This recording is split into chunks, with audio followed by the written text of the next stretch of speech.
Iranna Kadadi ಪ್ರಭಾರಿಗಳಾಗಿರ್ತಕ್ಕಂಥ ತೆಗೆದುಕೊಂಡಿರ್ತಕ್ಕಂಥ as ನಡ್ಯಾಳಿ ಅವರಿಗೆ ನಿಕಟಪೂರ್ವ ಅಧ್ಯಕ್ಷರಾಗಿರ್ತಕ್ಕಂಥ ಈರಣ್ಣ ಕಡಾಡಿ ಅವರಿಂದ ಅಭಿನಂದನೆಗಳು.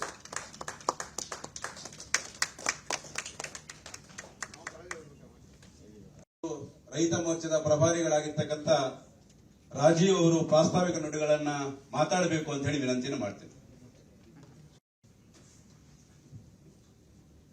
ಕರ್ನಾಟಕ ರಾಜ್ಯದ ಭಾರತೀಯ ಜನತಾ ಪಕ್ಷದ ಅಧ್ಯಕ್ಷರಾಗಿ ದೇಶಾದ್ಯಂತ ಪ್ರವಾಸವನ್ನ ಮಾಡಿ ಒಂದು ಸಂಚಲನವನ್ನ ಸೃಷ್ಟಿ ಮಾಡಿ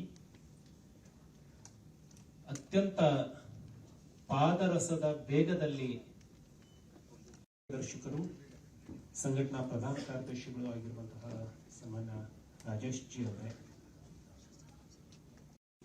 ಅತ್ಯಂತ ಯಶಸ್ವಿ ಜವಾಬ್ದಾರಿಯನ್ನ ನಿರ್ವಹಿಸಿರುವಂತಹ ನಮ್ಮ ನಾಯಕರು, ರಾಜ್ಯಸಭಾ ಸದಸ್ಯರು ಆಗಿರುವಂತಹ ಸನ್ಮಾನ್ಯ ಮಂಜುಳಾ ಅವರೇ, ಅತ್ಯಂತ ಭರವಸೆಯ ನಾಯಕರು, ಯುವಕರ ಸ್ಫೂರ್ತಿ.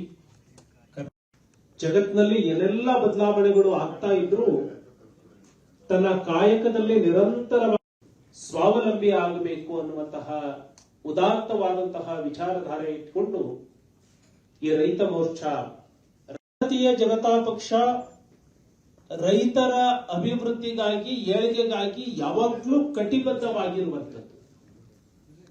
ಅಧಿಕಾರ ಇಟ್ಟಾಟ ಮಾಡ್ತಾನೆ ಬಂದಿದೆ. ತಮಗೆ ಅವಕಾಶ ಸಿಕ್ಕರೆ 1984ರಲ್ಲಿ ಸನ್ಮಾನ್ಯ ಯಡಿಯೂರಪ್ಪನವರು ಮಾಡಿದಂತಹ ಹೋರಾಟದ ಅರಣ್ಯ ಇಲಾಖೆಗೆ ಬಿಟ್ಟು ಕೊಡಬೇಕು ಅಂತ ಹೇಳಿ ತಿದ್ದುಪಡಿಯನ್ನ ತಂದಿದ್ರು. ಶಿಕಾರಿಪುರದಲ್ಲಿ ಎಲ್ಲಾ ರೈತರು ಸೇರ್ತಾರೆ, ಹುಚ್ಚರಾಯ ದೇವಸ್ಥಾನದಲ್ಲಿ ತಗೊಳ್ತಾ ಇದೆ, ರೈತರು ಬೀದಿಗೆ ಬಂದು ಬಿಡ್ತಾರೆ ಅಂತ ಸನ್ಮಾನ್ಯ ಯಡಿಯೂರಪ್ಪನವ್ರನ್ನ ನಾವು ಹುಚ್ಚರಾಯ ದೇವಸ್ಥಾನದಲ್ಲಿ ಸಭೆ ನಡೆದಿತ್ತು, ಅಲ್ಲೇ ತೀರ್ಮಾನ ಮಾಡ್ತಾರೆ, ನಾನು ರೈತರ ಪರವಾಗಿ ಹೋರಾಟ ಮಾಡ್ತಾನೆ, ಒಂದು ಬ್ಯಾಗ್ ತಗೊಳ್ಬೇಕು, ಬಟ್ಟೆ ತಗೊಳ್ಬೇಕು ಅಂತ ಮನೆಗೆ ಹೋಗಲ್ಲ. ಹುಚ್ಚರಾಯ ದೇವಸ್ಥಾನದಿಂದ ಒಂದು 10 ಹೆಜ್ಜೆ ಅಷ್ಟೇ ಮನೆ. ಹುಚ್ಚರಾಯ ದೇವಸ್ಥಾನದಿಂದ ಸೀದಾ ವಿಧಾನಸೌಧದಲ್ಲಿ ಯಡಿಯೂರಪ್ಪನವರು ಏಕಾಂಗಿಯಾಗಿ ಹೋರಾಟ ಮಾಡ್ತಾರೆ. ಅವತ್ತು ಅರಣ್ಯ ಮಂತ್ರಿ ರಾಚಯ್ಯನವರಿದ್ರು, ಏಕಾಂಗಿ ಅದನ್ನು ವಾಪಸ್ ತಗೊಳ್ತು. ಅವತ್ತು ಯಡಿಯೂರಪ್ಪನವರಿಗೆ ಬಿರುದು ಬಂತು, ಯಡಿಯೂರಪ್ಪ ಗುಡುಗಿದರೆ ವಿಧಾನಸೌಧ ನಡೆಯುತ್ತದೆ. ಭಾರತೀಯ ಜನತಾ ಪಕ್ಷ ಮುಖ್ಯಮಂತ್ರಿಯಾಗಿ ಹಸಿರು ಶಾಲನ್ನ ಹಾಕೊಂಡು ಪ್ರಮಾಣ ವಚನವನ್ನ ಮಂಡಿಸಿದ್ರು. ಮೊದಲ ಸರ್ಕಾರ, ಮೊದಲ ಮುಖ್ಯಮಂತ್ರಿ ಇಂಟ್ರೆಸ್ಟ್ ಫ್ರೀ ಲೋನ್ ಅನ್ನ ಭಾರತದಲ್ಲಿ ಮೊದಲು ಇಂಟ್ರೊಡ್ಯೂಸ್ ಮಾಡಿ ರೈತರಿಗೆ ಉಚಿತ ವಿದ್ಯುತ್ತನ್ನ ಘೋಷಣೆ ಮಾಡಿದ್ದು ಯಡಿಯೂರಪ್ಪನವರು.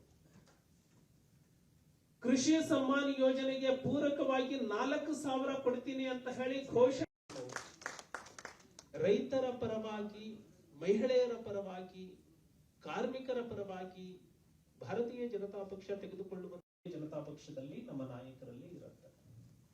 ಹಾಗಾಗಿ ಸನ್ಮಾನ್ಯ ಭಾರತೀಯ ಜನತಾ ಸರ್ಕಾರದಲ್ಲಿ ರೈತರಿಗಾಗಿ 7,500 ಕೋಟಿ ರೂಪಾಯಿಗಳನ್ನ ಇಟ್ಟಿದ್ವಿ.